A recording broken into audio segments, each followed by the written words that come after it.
lot of this isn't going to make sense to you, and I'm sorry about that. I'm just going to start at the beginning, with the house.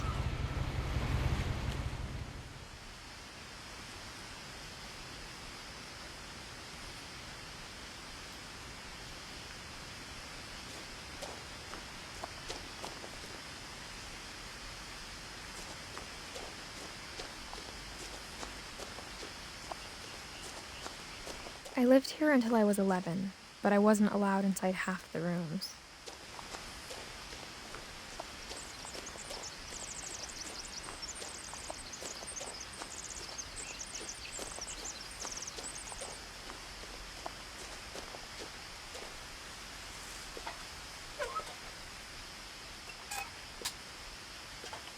Inside the mailbox were bills from 7 years ago, marked urgent, open immediately.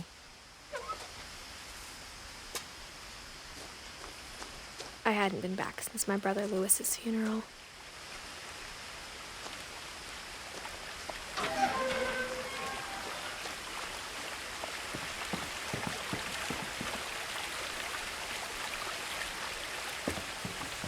In her will, my mother left me a key, but didn't tell me what it unlocked.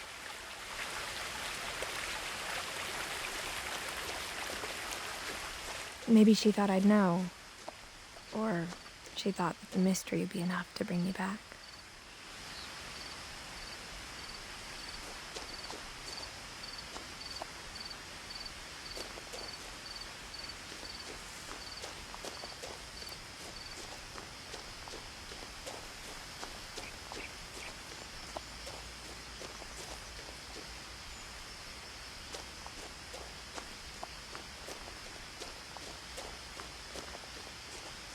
No one had driven this way in a long time, but I saw a few hoof prints.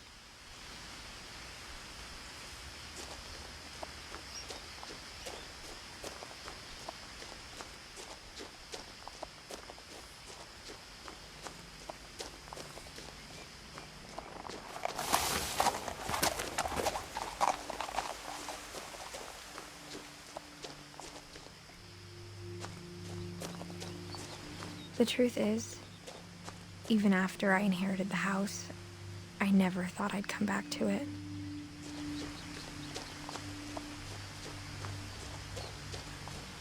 But now I had questions about my family that only the house knew the answers to.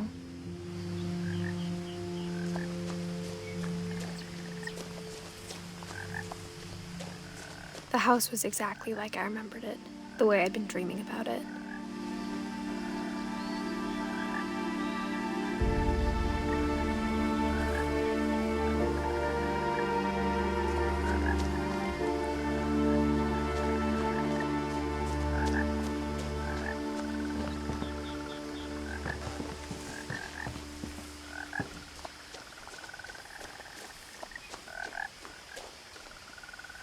As a child, the house made me uncomfortable in a way I couldn't put into words.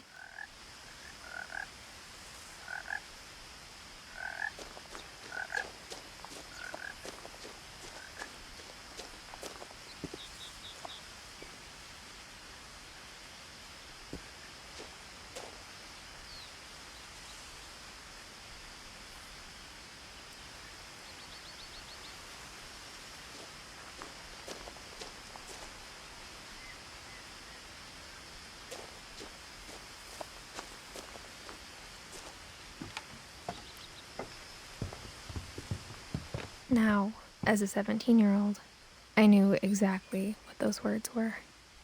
I was afraid of the house.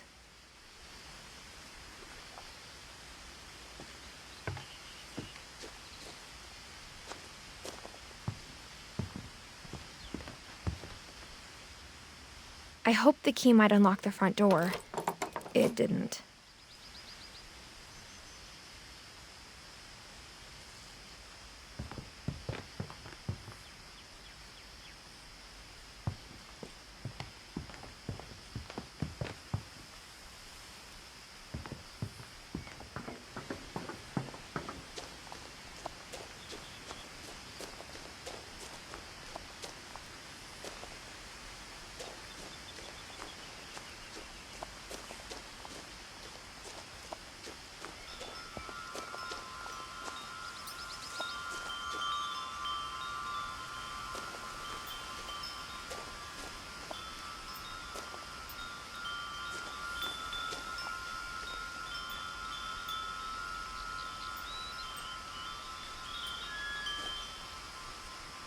The house felt like it had always been here. Even the swing set was older than my mother.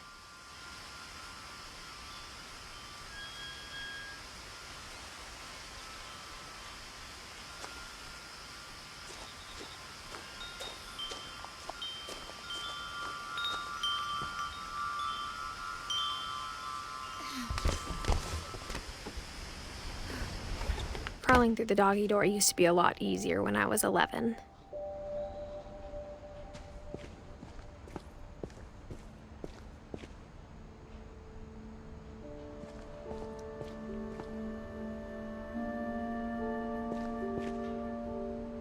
The power had been turned off the night we left.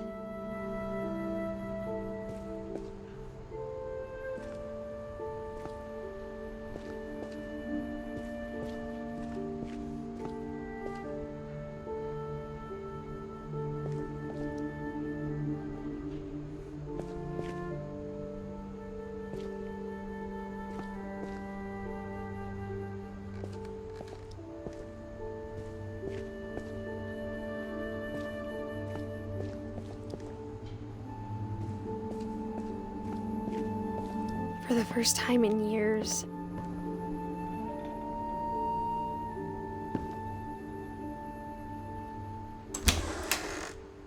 I felt like I was home.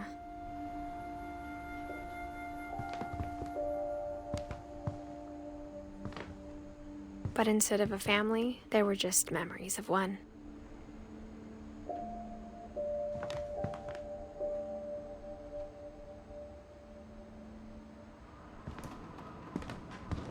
Like how only one restaurant would deliver to our house, so we had Chinese a lot.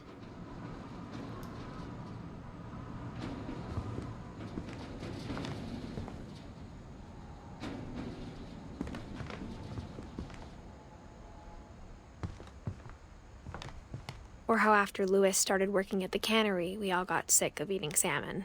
Except our cat, Molly.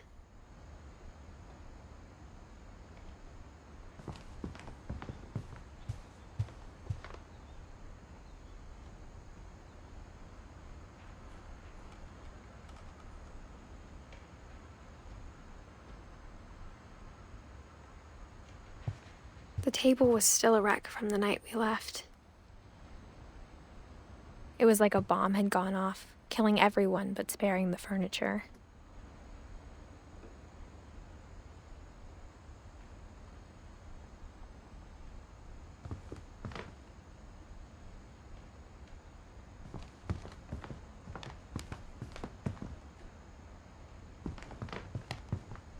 My mom was the only one of us who could imagine Great-Grandma Edie living in a nursing home.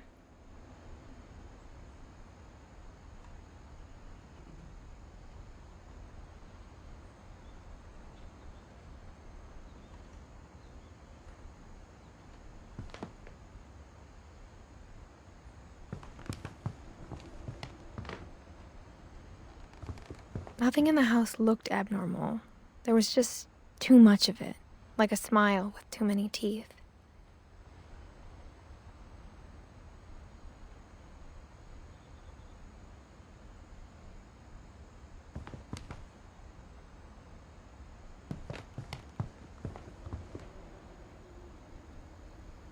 Even the fireplace had a story. Edie told me the bricks came from the original house, after it sank.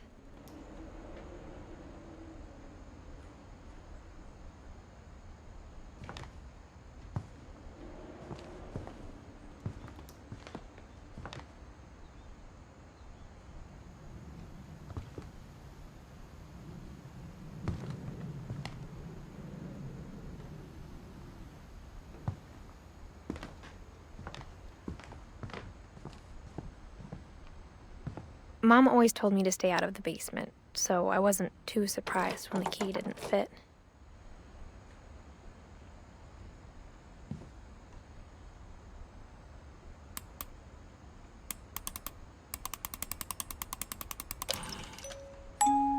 Great-Grandpa Sven built a music box for Barbara, along with the rest of the house.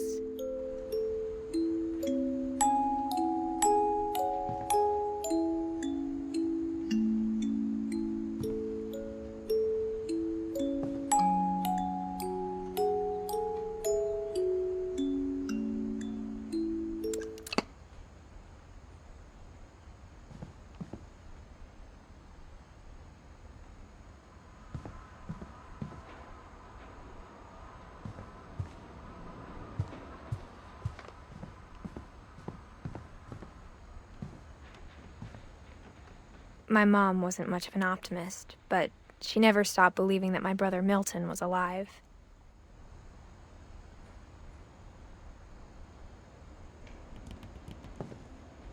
A lot of things got left behind in the whirlwind of that last night.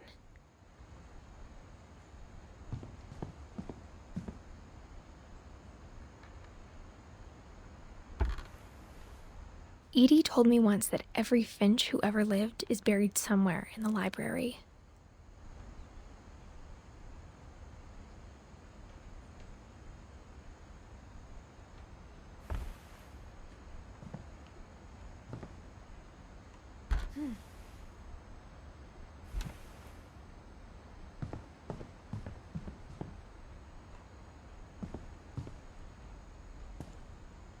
After Milton disappeared, Mom sealed up all the bedrooms. Then Edie retaliated and drilled peepholes.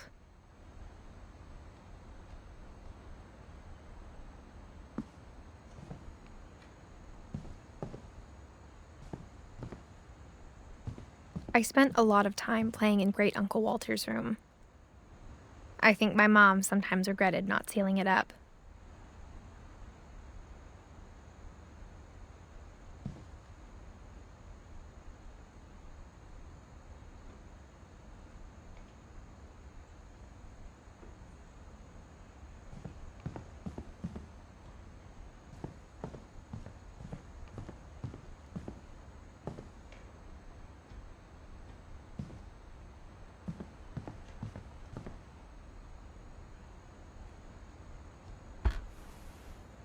Molly always seemed like a girl I could imagine being friends with, if she hadn't died in 1947.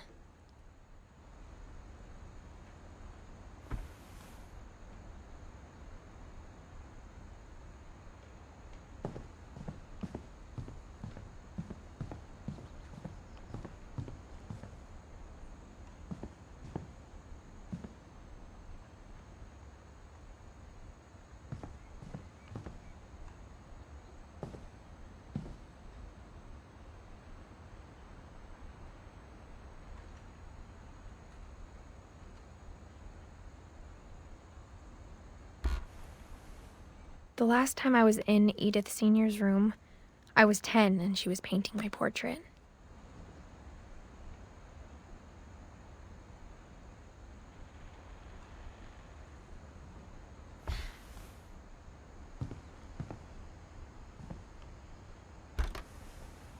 As a kid, I just assumed every house had peepholes and sealed rooms you weren't allowed inside of.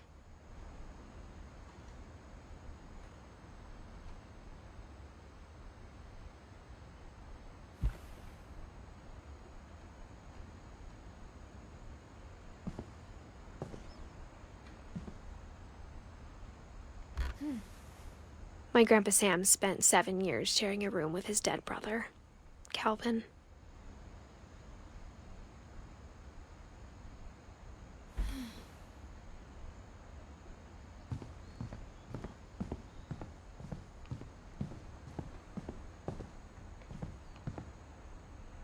Whenever people ask me about my family, the first thing they always want to know about is Barbara.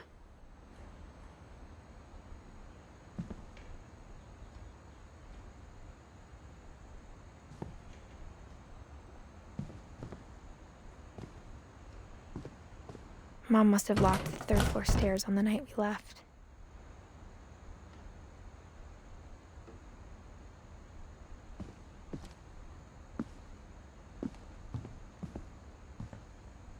Edie's father, Odin, built the original house.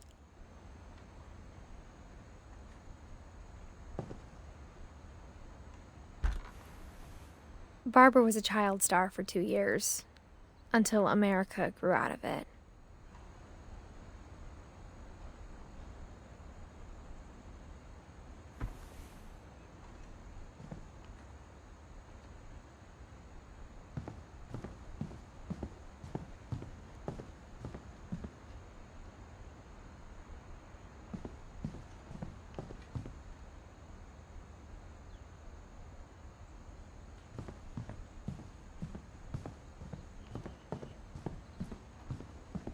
Lewis told me there were secret passages, but I never believed him.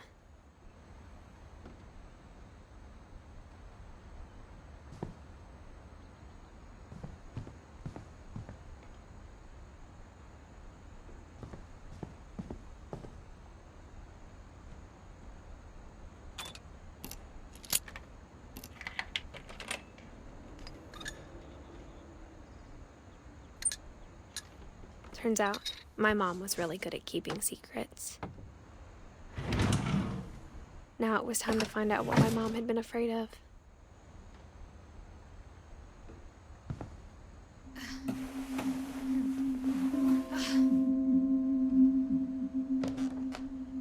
From the paintings on the wall, it was clear my brother Milton had been here before me.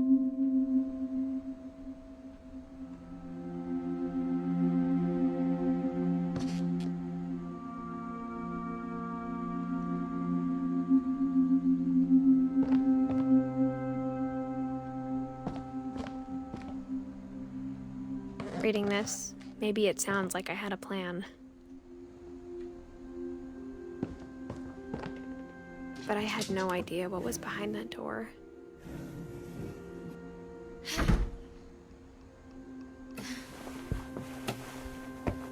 Just like I had no idea where all this was gonna lead.